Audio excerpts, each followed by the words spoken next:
બીજું શું જોઈએ? અને આટલી મેં બીજા મહિનાની 27 તારીખથી મારે અરજી કરવાનું કામ ચાલુ કર્યું. આ કૌભાંડનું બધી કોપી મળ્યા પછી તો એ લોકોએ એકવાર ટીડીઓને 5 લાખ રૂપિયા લઈને દબાવી દીધું. પાછી અમે ઓનલાઈન અરજી કરી તો ઓનલાઈન અરજીમાં કલેક્ટરે મારા જવાબ લીધા. તો કલેક્ટરને મેં કીધું કે અમારા ગામમાં આવીને તમે સર્વે કરો, ચેક કરો, કંઈ કામ કશું નથી. અમુક જગ્યાએ પર કાંકરી બી નહીં નાખેલી, નાખા રોડના પૈસા ઉપડી જાયેલા, નાળાના પૈસા ઉપડી જાયેલા. એવી પરિસ્થિતિ. અમારું બોર્ડર વિલેજનું ગામ છે, રાજસ્થાનની હદમાં આવેલા છે અમે. તો એના માટે કલેક્ટરે મને 7 દાડાનો વાયદો આપ્યો. 7 દાડામાં તમને ચેક કરી આપીશું. 7 દાડા પછી નહીં આવ્યા. પછી ટીડીઓ મેડમ આવ્યા. ટીડીઓ મેડમ ચેક કરવા આવ્યા એટલે ત્યાં ડાયરેક્ટ રસ્તો બનાવેલો છે એમ કરીને એ મંદિરવાળો રોડ દેખાડવા લઈ ગયા કે આ રોડ અમે બનાવેલો છે. તો એ રોડને એ લોકો કે આ કાંટાફળિયા રોડ બનાવેલો એમ કે કાંટાફળિયા તે ઈપેર લાગે અને હોળી ફળિયા એમ કે આ કાંટાફળિયાનો રોડ બનાવેલો એમ. ત્યાં ઘાટાફળિયામાં એક કાકો અમારા હાથે આવ્યો તો પંચાયતે. અમે આગળ પત્રકારને આપ્યું એ વખત. એ કંઈક દાખલા સારું કામમાં આવેલો હતો. એને એમ કીધું કે ઘાટાફળિયા રોડ બોલે સોરું. મેં કીધું હાવ બોલે, પૈસા ઉપડી જાય. તે ઘાટાફળિયામાં તે કાંકરી નહીં નાખેલા, હું બોલું એમ કરીને ડાયરેક્ટ પંચાયતે આવેલો. એમને એમ ટીવીમાં બોલવા માંડી ગયો હતો કે રોડ બનેલો નથી ને એમને એમ પૈસા ઉપડી ગયા. તે કેને પૂછીને પૈસા ઉપડ્યા એમ. પણ મેં કીધું એ ગામવાળાને પૂછતા નથી.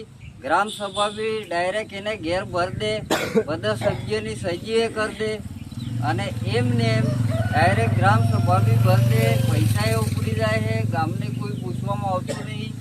અને આપણા જે આ બધા જીતેલા સભ્ય એ લોકોને મેં એક દાડો મોકલ્યા હતા કે તમે સરપંચને પૂછો આપણા ફળિયાના પૈસા ઉપડી ગયા તો અમુક ગ્રાન્ટો પડી કામ આલે કે ને આલે એમ. ત્યારે રામોદાને પૂછ્યું કે સરપંચ અમારા ફળિયામાં જાજરાના બધા પૈસા ઉપડી ગયા હતા, મને કામ આલો લે. ત્યારે રામાનું કે અરે રામા કામ હલાતું હે તમારે તો. અમારે તો ડાયરેક્ટ ચૂંટણી આવે એટલે પૈસા લઈને વોટ મળે એમ છે. પૈસા આલો એટલે વોટ મળે. એને કરતાં હમણાં કામ આલવાની શું જરૂર એમ. એટલે તમારે આ સંદર્ભે જાગૃત બનવાની જરૂર છે. ડીડીઓ બેને દીદાર ચેક કર્યું અને આ લોકોને ડીડીઓનેથી કલેક્ટરમાં હુકમ આવ્યો કે કાયદેસર તપાસ કરવામાં આવે ને તપાસ કરતાં કામ નહીં મળે તો આ લોકો જેલમાં જાય ને પૈસા ભરવા પડે એવી પરિસ્થિતિ છે. એને સારું મારી કને રોજ દાડું 2-3 ભાંગજડિયા આવે. એ કે કયો કાવે 2 લાખ રૂપિયા લઈ લે ને, કયો કાવે કે તને 5 લાખનું કામ આલ દીજે, કયો કાવે 8 લાખનું કામ આલ દીજે. એમ કરે ઘણા ભાંગજડા થયા.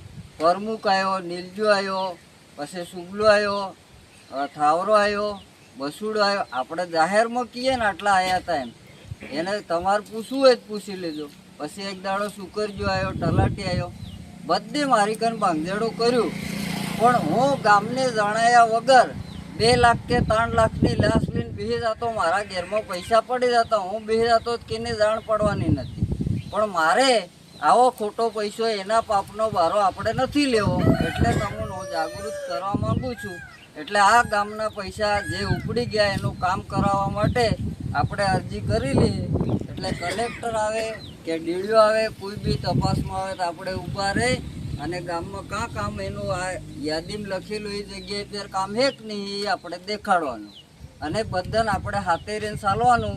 કેમ કે હું તમારા માટે લડાઈ કરું છું. આપણા ગામમાં કામ થયું જ નહીં, પૈસા ઉપડી જાય એટલે. બાકી આપણે એવું નહીં કે મારા માટે કરું કે તમારે આ ચૂંટણી વોટ જુગે કે આવું બી નહીં, પક્ષપાત નહીં.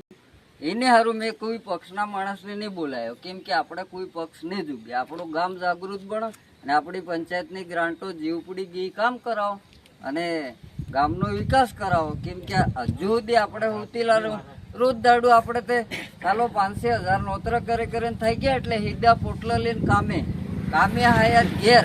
પણ કેદાડો આ રીતે આપણું જાગવું ને રાતે દાડે આપણા સોર બી લૂંટાઈ જાય અને કોઈ જ દાડો કામ નહીં મળે. જેને વોટ આલ્યા એ બસ પૈસા જ ભેગા કરવા ઉઠી લાય.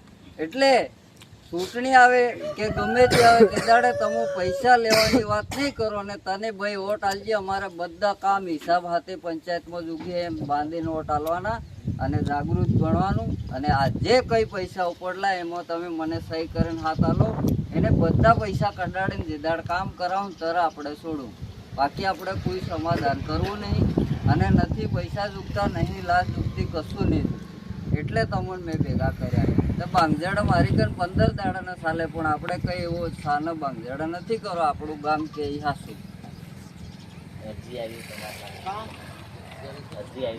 કે આ પૈસા હાલતો બી મેં એનાનું કીધેલું નહીં માન્યું. હું સમાધાન ને